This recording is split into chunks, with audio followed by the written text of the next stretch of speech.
ఇప్పుడు arrive alive అనే campaign పెట్టాం. లైక్ ఇప్పటి నుంచి మాసోత్సవాలు జరుగుతున్నాయి, అన్నీ జరుగుతున్నాయి. అసలు అరైవ్ అలైవ్ అనే క్యాంపెయిన్ ఉద్దేశం ఏంటి అనేది ఫస్ట్ మనం అర్థం చేసుకోవాలి. ఇంతకుముందు చెప్పారు అందరికీ ఒక క్వశ్చన్ కాబట్టి మాలో చెప్తాను. కోవిడ్ టైంలో అందరూ మాస్క్ పెట్టుకున్నారు కదా. 2 years కోవిడ్లో చనిపోయింది మన నిజామాబాద్లో 200 మంది చనిపోయారు. 2 years 2020-21లో 200 మంది చనిపోయారు నిజామాబాద్లో. लास्ट 1 year 2025 में 1 साल में 250 మంది 250 लोग చనిపోయారు. కోవిడ్లో చనిపోయిన దానికన్నా రోడ్ యాక్సిడెంట్లో చనిపోయిన వాళ్ళు ఎక్కువ మంది ఉన్నారు. మరి కోవిడ్లో మాస్క్ పెట్టుకున్నప్పుడు రోడ్ యాక్సిడెంట్లో ఎక్కువ మంది చనిపోతున్నారు. పెట్టుకోవాలి కదా మనం హెల్మెట్ పెట్టుకుంటున్నాం. ఎంతమంది పెట్టుకుంటున్నాం? చాలా మంది పెట్టుకుంటున్నారు, పెట్టుకోవట్లేదు. ఎందుకు? हेलमेट क्यों नहीं रखते? ఎందుకు పెట్టుకో? నాకేమీ కాదు, అరే నేను ఎక్సలెంట్ డ్రైవర్ సార్, వెహికల్ వస్తుంటే సైడ్ తప్పించుకో వెళ్ళిపోతాను, అందరికి అవుతుంది యాక్సిడెంట్, నాకు అవ్వదు సార్. अरे दारू पीने के बाद में मैं चला लूंगा, मेरे कुछ नहीं होगा. ఈ యొక్క మైండ్ సెట్. ఎందుకు క్రైమ్? ఎందుకు అంటున్నానంటే యాక్సిడెంట్ మన యొక్క నిర్లక్ష్యం వల్ల అవుతుంది. నిర్లక్ష్యం ఎట్లాగా? హెల్మెట్ పెట్టుకోకపోవడం ఒక నిర్లక్ష్యం, ఓవర్ స్పీడింగ్ ఒక నిర్లక్ష్యం, ట్రిపుల్ రైడింగ్ నిర్లక్ష్యం, విత్ లైసెన్స్ లేకుండా తోడడం నిర్లక్ష్యం. ఇవన్నీ నిర్లక్ష్యం వల్ల అవుతుంది.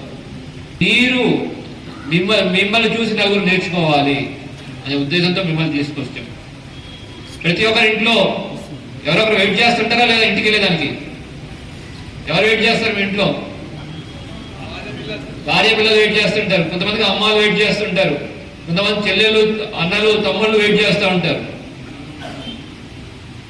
మనం సేఫ్గా వెళ్ళాల్సింది పోలీస్ వాళ్ళ కోసం కాదండి. तुम लोग घर सेफ पुलिस वालों के लिए मत जाना. अपने घर वाला जो वेट कर रहे हैं, ఇంటి వాళ్ళు ఎవరైతే మీకోసం వెయిట్ చేస్తున్నారో వాళ్ళ కోసం సేఫ్గా వెళ్ళండి. ఎవరికి బిజీ ఉంటుంది, బ్లింకిట్ వాళ్ళకి 10 minutes లోపల ఆర్డర్ డెలివరీ ఇవ్వాలా, లేకపోతే రేటింగ్ రాదు. होते ना लोग, आप लोग को भी टेंशन होते ना, हाँ 10 मिनट के अंदर देना, 20 मिनट के अंदर देना. ఆటో డ్రైవర్ల టెన్షన్ ఉంటుంది, ప్యాసింజర్ తొందరగా వెళ్ళిపోవాలా, బస్ డ్రైవర్కి ఉంటుంది వెళ్ళే మన. కానీ ఆ టెన్షన్లో మనం తొందరపడి ర్యాష్ డ్రైవింగ్ అవన్నీ చేసి ఆ జరిగే 1 నిమిషం 2 నిమిషాల్లో జరిగే ఇన్సిడెంట్ని, ఆ 1 సెకండ్ 2 సెకండ్ల యొక్క ఇన్సిడెంట్ కూడా మన జీవితాన్ని మార్చేస్తుంది. మన జీవితం కాకపోయినా పక్కనోడి జీవితం ఇంపాక్ట్ అవుతుంది. మనం తప్పించుకుంటాం, పక్కన వాళ్ళు తప్పించుకోలేకపోవచ్చు.